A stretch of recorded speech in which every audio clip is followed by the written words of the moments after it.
Taste of Murder by Sue Arengo.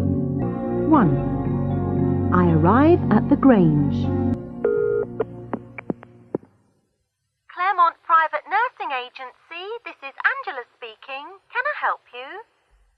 Angela, it's Anne. Anne Harrison. Have you got the information about that new job? Oh, hello, Anne. Wait a minute. Yes, here it is. We need a private nurse for Mrs. Kitty Blakemore. Kitty Blakemore? The famous writer? Yes, Said Angela. that's right. But listen, Anne, there isn't really much wrong with her. Her heart is a little weak, but she's not really ill. She's just a hypochondriac. Oh, I see. One of those. What's the address? The Grange, Kingsfield, Sussex. Said Angela. She wants you to be there tomorrow morning. Good luck.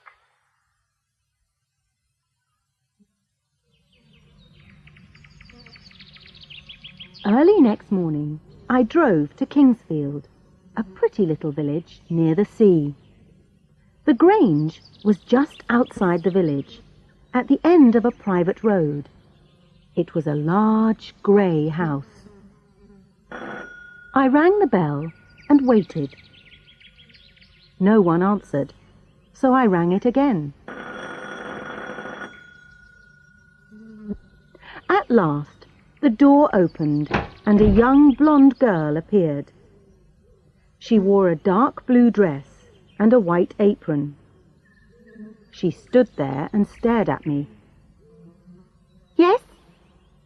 she said. "I'm Nurse Harrison," I said. "The nursing agency sent me." "Oh, yes. Come in." I followed her into the hall. A tall woman, about 40 years old, was coming down the stairs. "Nurse Harrison?" she asked. We shook hands. "I'm Stella Vixen, the housekeeper."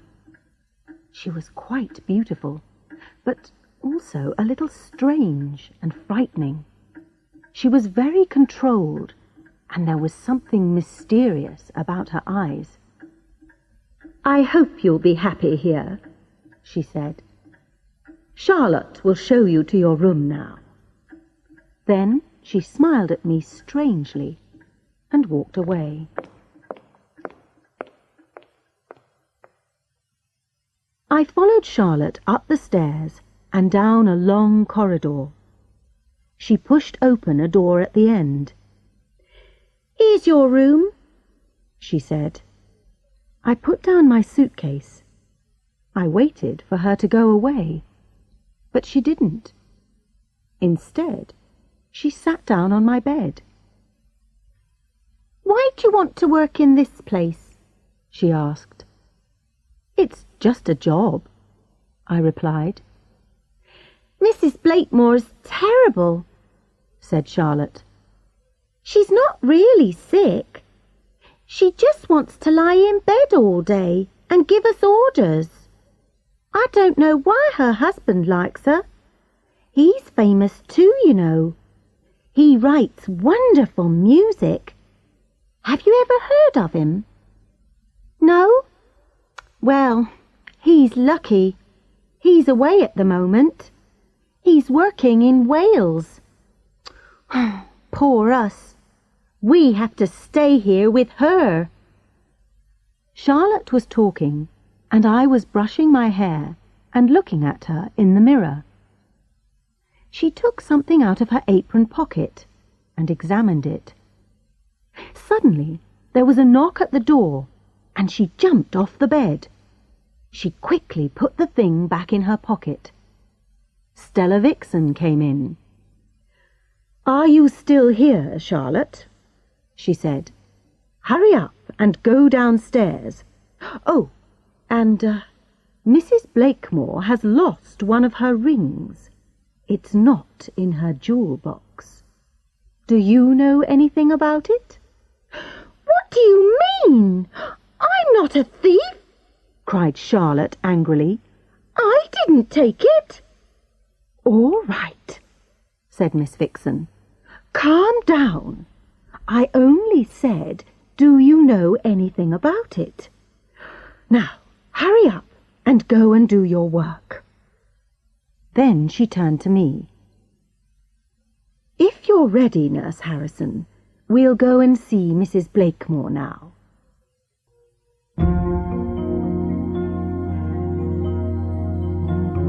Two. Mrs. Blakemore. I followed Miss Vixen down the corridor. We went to another part of the house. She knocked on a heavy white door, and we walked into Mrs. Blakemore's bedroom. The curtains were half closed, and the room was quite dark. A woman about 55 years old was sitting up in bed. "Is that the new nurse?" she asked in a sharp voice. I was surprised, because she really did look very white and sick. Some bottles of medicine and bottles of pills were on the table beside the bed. The bed itself was covered with books, letters, and half-eaten chocolates. "Yes, this is Nurse Harrison," said the housekeeper. "Good," said Mrs. Blakemore. "Now you, get out and leave us alone." I was astonished, but Miss Vixen said nothing.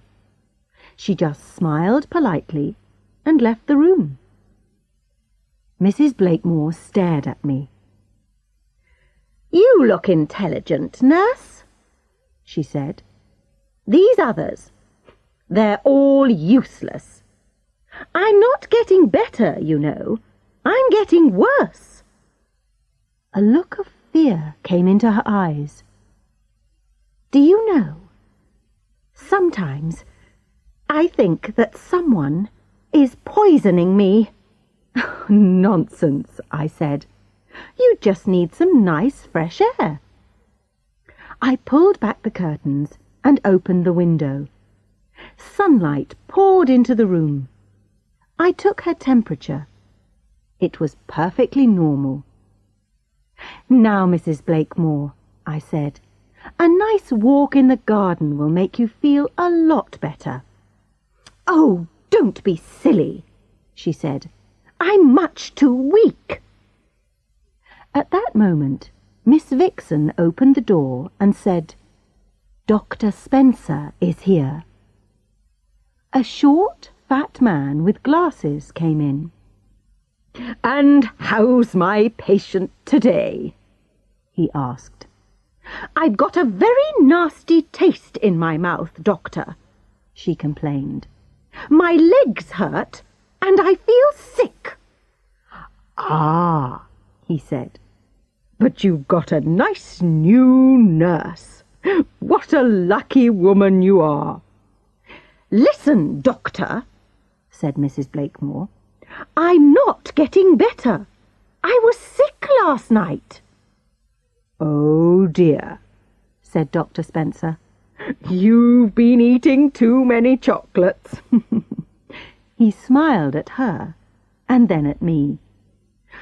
"I'm really sick, you fool," said Mrs. Blakemore angrily.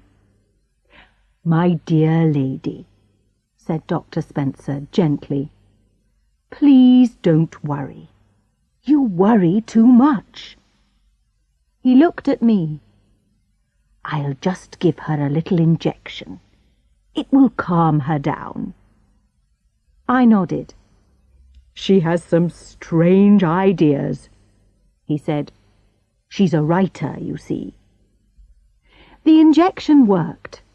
Soon she was lying there quietly. Then Dr. Spencer noticed the chocolates. "Look, what did I say? More chocolates. Dear, dear." "Yes, my nephew always brings me chocolates," said Mrs. Blakemore. "Your nephew?" My nephew, our vicar, the Reverend John Palmer," she explained in a tired voice. "Oh, so he's your nephew, is he? That's interesting," said the doctor. "I didn't know that." "I've told you hundreds of times," said Mrs. Blakemore. "Your memory isn't very good, is it? Or perhaps you just want to annoy me." He laughed a little nervously, and he left the room. "Useless man," she said. Then she smiled at me strangely. "I've got a little joke for Dr. Spencer." "Have you?" I said. "Yes. I've told him that I'm going to leave him a lot of money in my will when I die. But it's not true. No, I'm not going to leave him anything." Mrs. Blakemore laughed weakly. "He's a useless doctor." "Why don't you get a new one?" I asked.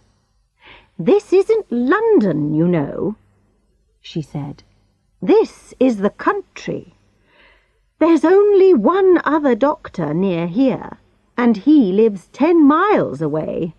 He's useless too. The world is full of useless people." She closed her eyes. "Anyway, I'm leaving all my money to my nephew." "But what about your husband?" "Edward." Her face looked almost kind for a moment. "Edward doesn't want my money. He has plenty of his own. Even this house is his. Anyway, he doesn't really care about money. He only thinks about music." She put another chocolate in her mouth and ate it. Outside in the corridor, I met Charlotte. She was carrying Mrs. Blakemore's lunch. She took it into the bedroom, and then she showed me the way to the kitchen. Here we all ate in silence, until Bernard, the cook, suddenly put down his knife and fork. "What do you think of her, then?" he asked me. "Mrs. Blakemore? Oh, she seems all right," I replied. "All right," he said. "She's rude, selfish and mean. Do you know, she's got lots of money, loads of it, but she always makes us use the last little bit of everything. The last bit of milk, the last bit of bread." "Well, perhaps she doesn't like to waste anything," I said. There was silence again. "Mrs. Blakemore thinks that someone is poisoning her," I said. Bernard laughed. "Really?" he said. "I'm sure that we would all like to poison her if we could. I would do it if I could think of a good way." Miss Vixen's face went white. "Bernard!" "Well, it's true, isn't it?" he said. "You don't like her either, do you?" Miss Vixen didn't answer. Bernard went to get the ice cream from the fridge. He walked with some difficulty. I saw that he had something wrong with his left leg. Suddenly, Charlotte said to me, "That's a nice ring you have. It's a diamond, isn't it?" "Yes," I said. At last the conversation had changed. "I'm getting married next year. My boyfriend's name's David, and he's a sailor. He's going to be away at sea for the next 6 months."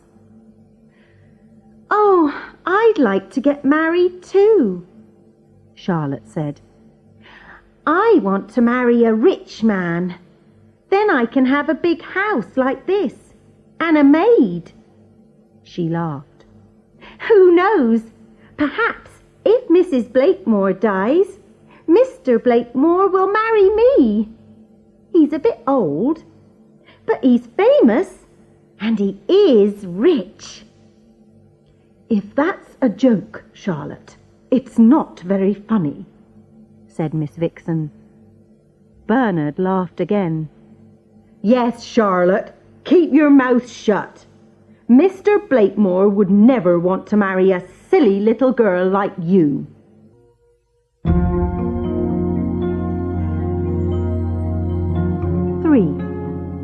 A nasty taste.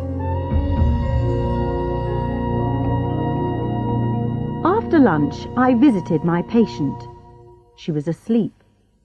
The plate was by the bed. She hadn't eaten very much. I thought. She doesn't need all these bottles of medicine and pills. She just needs some vitamin tonic. I decided to walk into the village and buy some for her. It was a beautiful afternoon, and the village looked very pretty. As I passed the church, I remembered that the vicar was Mrs. Blakemore's nephew, so I went inside to have a look. It was a lovely old building, but it was in a terrible condition. Some of the coloured glass in the windows was broken, and there were holes in the roof. There was only one shop in Kingsfield. The woman who owned it was busy. She was talking to a thin man in a black suit. "Oh dear, Vicar," she said, "it's going to cost a lot of money to mend that roof." "Don't worry, Mrs. Owen," he said. "We'll get the money." Then she noticed me, a stranger. Her smile disappeared. "Yes?" she said. The vicar turned round. I could see his face now. It was a proud face, with a thin mouth and dull eyes. So this was Mrs. Blakemore's nephew. "Hello," I said brightly. "A bottle of tonic, please." That evening I saw Reverend Palmer again. I had just helped Mrs. Blakemore to go to her bathroom. She wanted to wash and brush her teeth. When he came in, I was helping her to get back into bed. He was holding another box of chocolates. "Ah, John, it's you. Come and sit down," she said. "Look, I've got a nice new nurse. She's going to make me better." He looked at me, but I don't think he remembered me. "Smile, John, smile," his aunt said. "You're always so serious." "That's because I am very worried about the church, Aunt Kitty," he said. "We need thousands of pounds to mend the roof." "Oh, stop it," said Mrs. Blakemore. "You're always talking about the church. It's so boring. Come on, nurse, open the chocolates. My nephew needs something to make him smile." But he stood up. "No, not for me, thank you, Aunt. I must go now. I'm very busy." I opened the box of chocolates and gave it to Mrs. Blakemore. Then I left the room. Outside the door I met Charlotte. She was carrying Mrs. Blakemore's dinner. "What's she having tonight?" I asked. "Scrambled eggs," said Charlotte. "We're having scrambled eggs too." I went down to the kitchen. Bernard and Miss Vixen were talking. When they saw me, they stopped. I sat down. The silence was worse than at lunchtime. Mrs. Blakemore only ate half of her scrambled eggs. "If you don't eat your food, you won't get better," I said. "I hate to waste things, but this tastes terrible," she complained. "Take it away. I want a glass of hot milk." I went back to the kitchen and I told Bernard. "Oh, she always says my food tastes terrible," he said. "She wants a glass of hot milk," I told him. "Does she?" he said. "Well, I'm not making it for her." "I'll make it," said Miss Vixen. "Don't worry, nurse. Go and watch television. I'll take it up to her." I watched television until 9:30. Then I went upstairs. "I must brush my teeth again," said Mrs. Blakemore. "I've got a very nasty taste in my mouth." I helped her to get out of bed. "You really are very weak," I said. "Tomorrow you must eat all your food." "Oh, don't talk to me about food." I stood beside her in the bathroom. I thought she might fall. The toothpaste was nearly finished, but she managed to get out every last bit. She brushed her teeth several times. I smiled. I remembered what Bernard had said about her. "That's better," she said. "Get me some more toothpaste tomorrow, nurse. Here." She gave me the empty tube. "This is the kind I like. They don't sell it in the village. You'll have to drive to Hastings. My husband usually gets it for me." I put the tube in my apron pocket.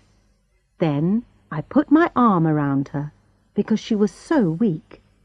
She couldn't breathe very well. Perhaps she wasn't a hypochondriac. Perhaps she really was ill. I felt a bit worried, and I decided to telephone Dr. Spencer the next day.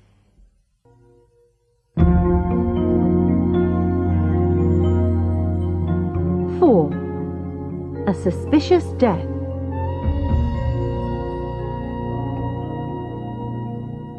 But the following morning, there was an urgent knock on my door.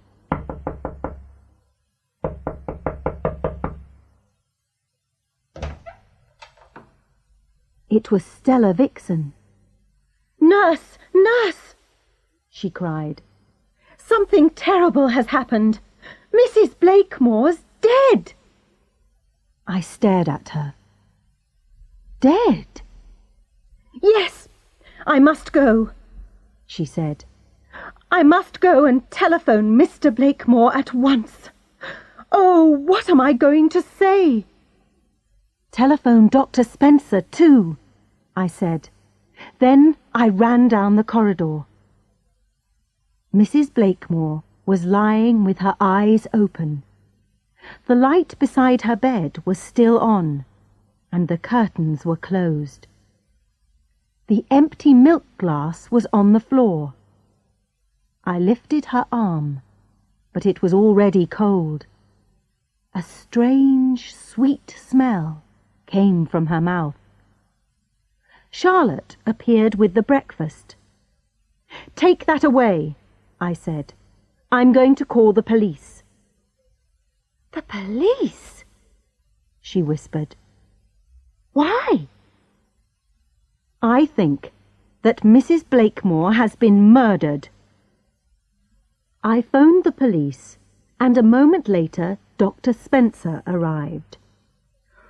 "Oh dear," he said. "I can't understand it. Her heart was a little weak, but it was nothing serious. I just can't understand it. I didn't think that she would die." "No, Doctor." "Neither did I said coldly. "But perhaps her heart wasn't the problem. Can you smell that strange smell? Perhaps she has been poisoned." "Poisoned?" His hands shook. "You're not serious?" "Yes, I am," I said. She thought that she was being poisoned, but I didn't believe her. She said that her legs hurt and that she felt sick. I didn't do anything, but now I remember.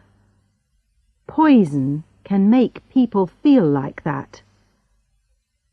Dr. Spencer looked at Mrs. Blakemore, then at me. Then he looked at the door. Did he want to escape?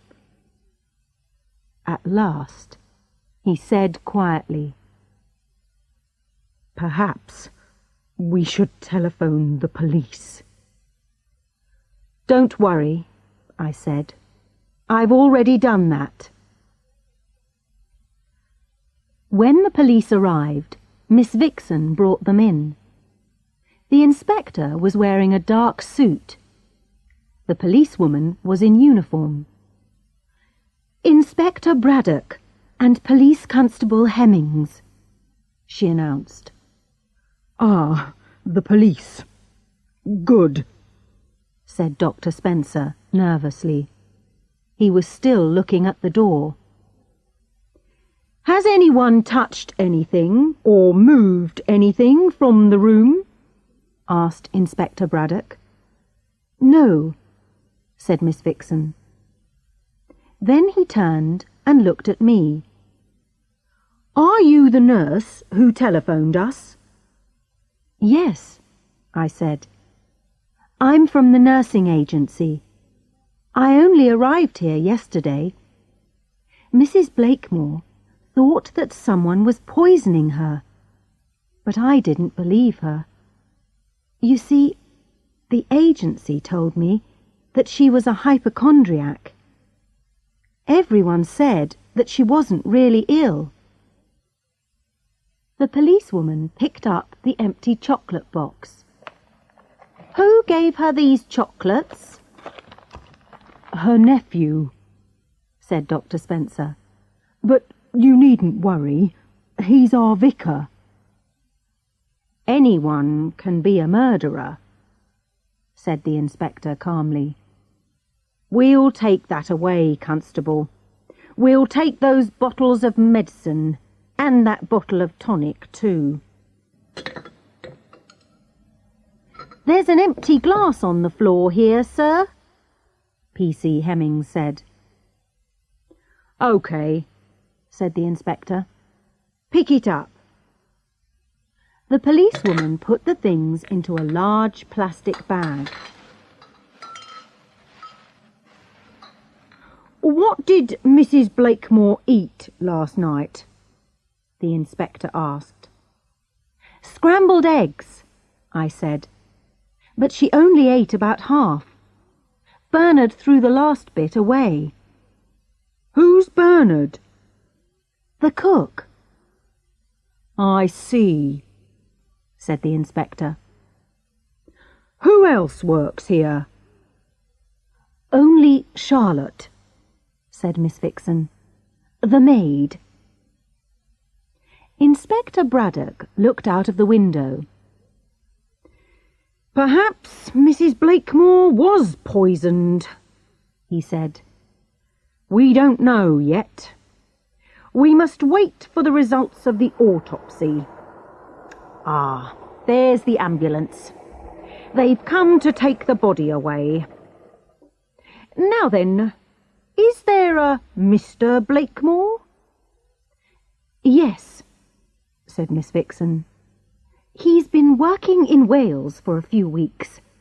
I've just called him. He'll be here this evening." "Then we'll come back later," said the inspector. "But first, I'd like to speak to Bernard and Charlotte. Where's the kitchen?" I went to my room and stayed there all day. I felt terrible. I blamed myself, but I blamed Dr. Spencer and the nursing agency too. Why had none of us done anything to help her? She had been sick. She had been really sick. And now she was dead.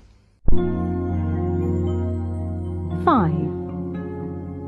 Who is the murderer?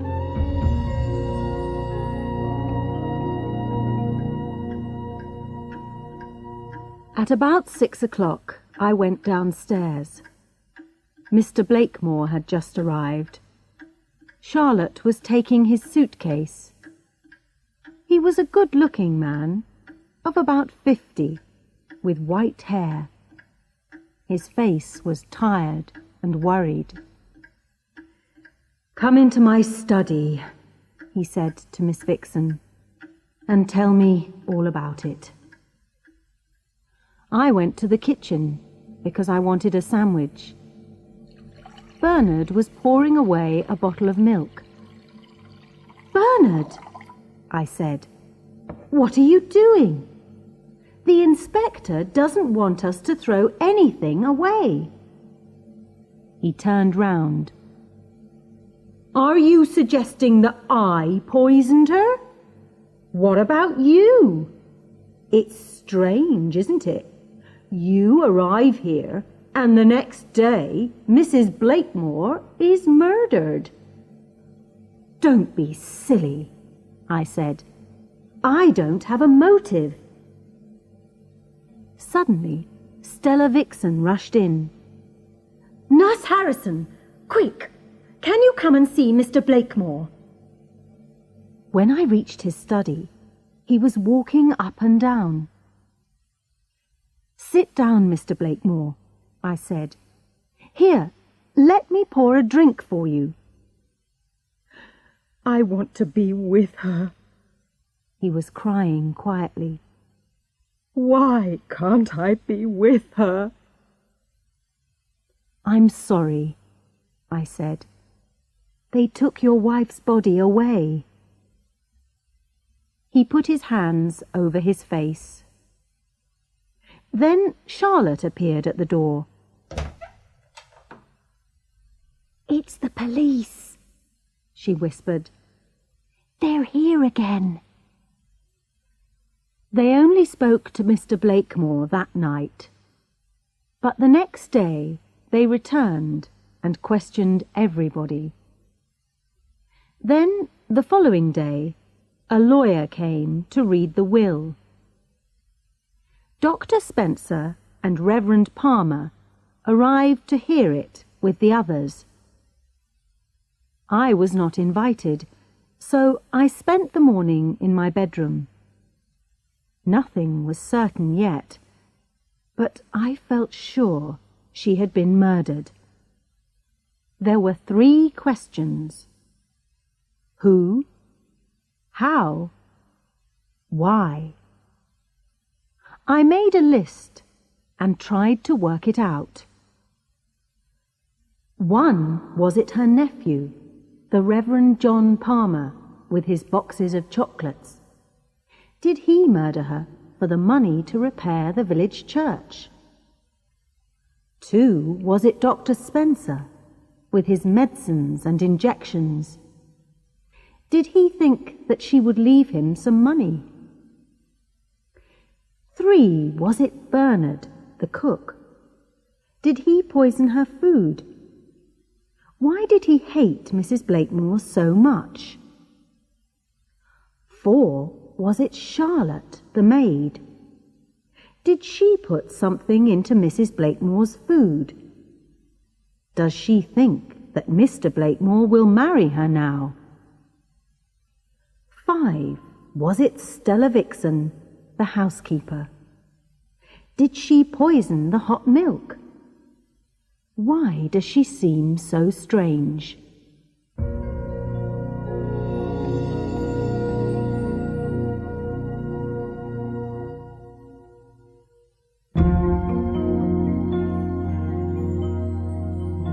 Six.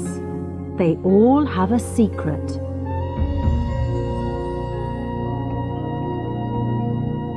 That afternoon, the inspector announced, "We now have the results of the autopsy. Mrs. Blakemore was poisoned. She was probably given small amounts of arsenic for some time to make her weak. Then another poison, cyanide, finally killed her." He looked around at us all. Everyone seemed nervous and uncomfortable. "Now then," he continued, "what was the motive for this murder? Well, money's usually a good motive. And in her will, Mrs. Blakemore left all her money to her nephew, several £1,000,000. Nothing to anyone else. Nothing to her husband. This seems a bit strange." The Reverend John Palmer looked down at his hands, embarrassed. "There's nothing strange about it," said Mr. Blakemore quietly. "Kitty always said that she was going to leave everything to her nephew. She had no children, you see, and she was very fond of her sister. So, when her sister died, she decided to look after her sister's son. Anyway, she didn't need to leave me any money. I have plenty, and this house is all mine." "I see," said the inspector. "Well, Vicar, now you've got plenty of money too, haven't you? You can mend that church roof now, can't you?" The Reverend Palmer's face went red, but he said nothing. The inspector continued, "P.C. Hemmings, please read those lines about Dr. Spencer in the will." The policewoman stood up and read from the will. "Dr. Spencer is expecting a reward, but it was only a little joke. I am sure that he will understand." "So, Doctor," said the inspector, "Mrs. Blakemore said that she would leave you some money, did she?" "Well, yes." The doctor was cleaning his glasses nervously. "A little reward, a little thank you for my help." "Oh, how terrible!" cried Charlotte. "What a cruel joke!" "If you expected some money," said the inspector, "then perhaps you too had a motive for murder, Doctor." "Oh, really?" Dr. Spencer stood up. "I won't listen to any more of this. I'm a doctor, not a murderer." "We shall see," said the inspector. "Sit down again, please, sir. Now, Mrs. Blakemore was not an easy person to live with. Am I right? She was often very rude and unkind. Is this correct?" "Well," said Mr. Blakemore, "she could be difficult sometimes. She was an intelligent woman, and she didn't like fools." "But, sir," said the inspector, "You are an intelligent man, but you do not seem to be rude and unkind." "That's because he's a nicer person than she was," said Charlotte hotly. "I see," The inspector looked closely at her. "You didn't like Mrs. Blakemore, did you?" "No, I didn't," said Charlotte angrily. "Perhaps she didn't like you either. But she gave you a job here, didn't she? You were dismissed from your last job because you stole things. You left without any references. And yet Mrs. Blakemore accepted you here." "How do you know all that?" cried Charlotte. "We've been asking a lot of questions," said the inspector. Then he turned to Bernard. "Tell us something about yourself, Bernard." "What do you want to know?" "How long have you known Mrs. Blakemore?" "I've worked here for 4 years," he answered. "Ah, yes, but you first met her a long time ago," said the inspector. "I've been talking to your mother. She said she used to be Mrs. Blakemore's maid, years ago, in London." Bernard said nothing. He touched his bad leg and looked unhappy. "You remember, don't you, Bernard? You were the maid's child, a poor little boy with a damaged leg. Your mother worked for the rich lady in the big house." Stella Vixen was looking at Bernard. She seemed sorry for him. The inspector continued. "You needed an operation on your leg, didn't you? But it was too expensive. And Mrs. Blakemore wouldn't help you, would she?" Bernard suddenly spoke. "She was so mean!" he cried angrily. "My mother asked her for some money, but she refused. Then she dismissed my mother for no reason." "Yes, I know," said the inspector calmly. "Then, years later, you came to work for Mrs. Blakemore yourself. You wanted to kill her, didn't you?" Bernard laughed. "I certainly hated her," he said. "But at first, I didn't know that it was the same woman. Believe me, Inspector, I was surprised to see her again. I stayed because I like the country. There are other reasons too." He looked over at Charlotte with a smile, but she looked away from him angrily. "I'm sorry, Inspector, but I didn't kill Mrs. Blakemore. It wasn't me." "We shall see," said Inspector Braddock. "Now, I have a little problem.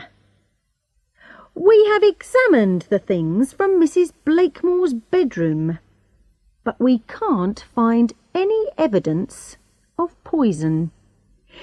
It's very strange. She was certainly poisoned. We found arsenic and cyanide in her stomach. But how did they get there? Perhaps something was thrown away before we arrived." I remembered that Bernard had thrown away some milk. Was he guilty? I even began to feel guilty myself. Inspector Braddock wrote some notes on a piece of paper. I looked around at everyone.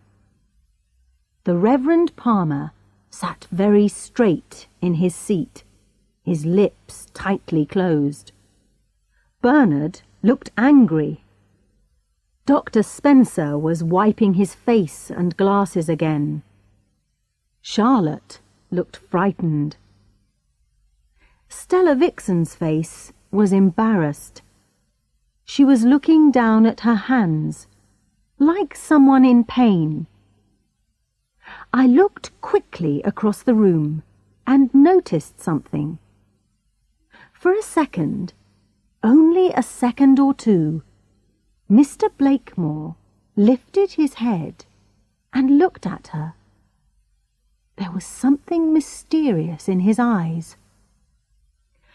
"OK, that's all for today," said Inspector Braddock. "We'll come back tomorrow." I was worried, but I didn't know why. I had forgotten something. But what? Stella Vixen was very quiet during dinner. Why had Mr. Blakemore looked at her in that strange way?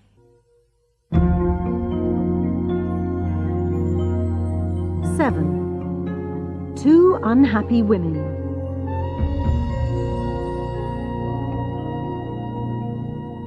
Later, at about 10 o'clock, I left my bedroom and went down the corridor to the bathroom.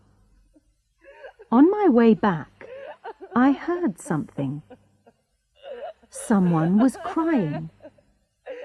The noise came from Miss Vixen's room, so I knocked on her door. "It's me, Nurse Harrison," I said. "Is anything wrong?" The handle turned and the door opened a little.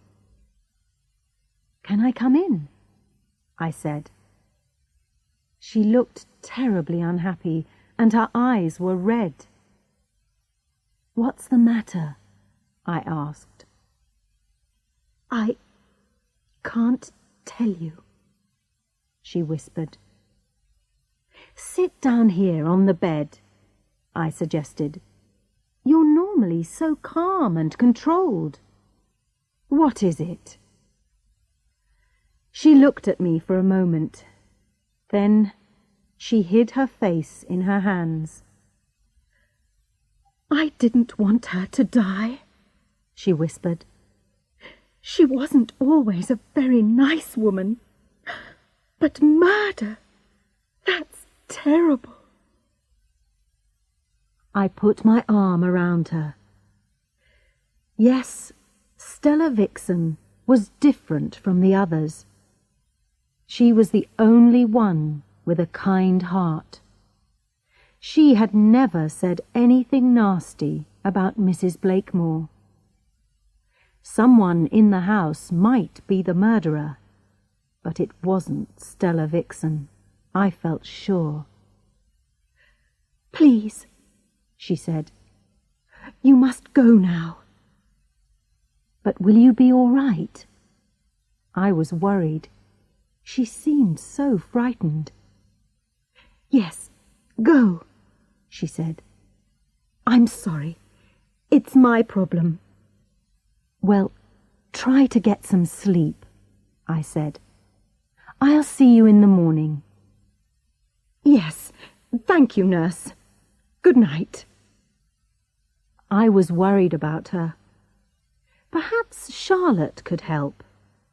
I went along the corridor to her room and knocked. "Charlotte, can I come in?" There was no reply, so I knocked again. At last, she opened the door. "What is it?" she said sleepily. "I need to talk to you." "I'm half asleep," she complained, but she let me in. She got back into bed. I sat down beside her. "I've just seen Miss Vixen. She's been crying, and she seems very frightened. Do you know why?" "No, it's not my business. She can do what she likes. I don't care." "You don't like her, do you?" "Why?" She did not reply. Instead, she looked bored. She began to play with something on one of her fingers. It was a diamond ring. "That's pretty," I said. "Where did you get it from?" "It's mine," she said quickly. Then she hid the ring with her other hand. "Someone gave it to me." "Is it one of Mrs. Blakemore's rings?" Her face went red. "I didn't take it. He gave it to me." "Who gave it to you?" She would not answer. "Listen, Charlotte," I said. I tried to be gentle. "Did Mr. Blakemore give you that ring?" She started to cry quietly, angrily. Then suddenly she said, "I saw them. He tried to kiss her." "Who?" "I went into the study with some wood for the fire. It was in February. I saw them." Charlotte's eyes became darker. "Why did he want her?" she said to herself. She sounded jealous. "What? Who did you see?" "Mr. Blakemore, of course." I tried to understand. "Charlotte, you went into the study and you saw Mr. Blakemore, and he was trying to kiss his wife. Is that right?" "No, silly," she cried. "Miss Vixen." I stared at her in astonishment. She started to cry. "Later, he gave me this little ring. He said, 'Be a good girl. It can be our little secret, can't it?'" I was so shocked that I couldn't say anything. I remembered the strange look that Mr. Blakemore had given Miss Vixen, and the look of embarrassment on her face. "I don't know why he wanted her," said Charlotte. "He wanted her to marry him. But she told him not to be silly. He was already married." She looked at me sadly and dried her blue eyes. Then I remembered something. Mr. Blakemore had cried, "I want to be with her. Why can't I be with her?" Now I understood. He hadn't been talking about his wife that night. He had been talking about Stella Vixen. "You've been a bit silly yourself, Charlotte," I said. "Mr. Blakemore is much too old for you. One day you'll meet the right man, I'm sure. Now go to sleep. You can tell all this to the police tomorrow morning." "The police?" she whispered. "Why?" "It may help them." "Will I have to give back the ring?" "I don't know, Charlotte. Anyway, there are more important things than your ring." I left her. Outside, I began to shake with fear. Did Mr. Blakemore murder his wife? No, it was impossible. He hadn't been in the house. And yet, perhaps there was something I had forgotten. What was it?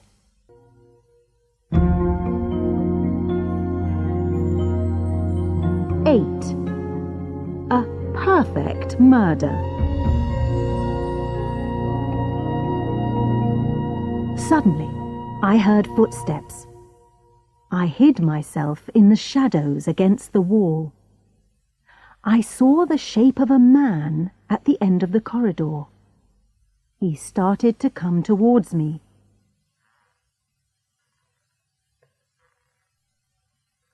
At Stella Vixen's door, he stopped and knocked quietly. She didn't answer. So he knocked again, louder. He began to walk away. Then he came back. "Stella," he called in a low voice. "It's me, Edward. I must speak to you. You can't refuse me. Not now." He tried to open the door, but it was locked. At last, he stopped and went away down the corridor. I opened Charlotte's door. "Charlotte, quick! Get out of bed, lock your door, and don't open it again to anyone tonight. Not to anyone." I hurried back to my room and locked my own door too. I was still shaking. It was him. He had done it. Yes, Mr. Blakemore had murdered his wife. And yet, it was impossible. He had been away in Wales, so he couldn't have done it. Or could he? I got into bed and lay down. Perhaps he had put the poison into something before he went away. There was something I had forgotten about. What was it? I closed my eyes, but I couldn't go to sleep. My head was full of pictures and voices. I saw Mr. Blakemore's face, and he said, "I'm all alone, Stella. You can't refuse me now." Then I saw Miss Vixen's face. Her eyes were red, and she whispered, "I didn't want her to die." She looked at me and said, "It's terrible. Someone has murdered Mrs. Blakemore." I sat up and put the light on again. Midnight. It was going to be a long night. Suddenly a picture of Mrs. Blakemore came into my head. It was the evening of her death. She was weak and thin. I was helping her into the bathroom. She wanted to brush her teeth. She had a nasty taste in her mouth. Then what? Oh, yes, she finished the toothpaste. I had to get her some more. It was an unusual type. Her husband usually bought it for her in Hastings. I opened my eyes. I got out of bed and found my uniform. I put my hand into the apron pocket. Then I touched something hard and cold. It was the empty toothpaste tube. Of course. Of course! So, it had nearly been the perfect murder. Mr. Blakemore had made sure that he was away, far away in Wales, so no one would ever suspect him. He had put the poison into the toothpaste. No one would ever think of that. His wife would use it every day until it was finished. And the empty tube? It would be thrown away, so there would never be any evidence. It was a large tube, enough for several weeks. I turned the top and took it off. Yes, I could smell that strange, sweet smell again. But how did he put the poison into the toothpaste? Injections, probably.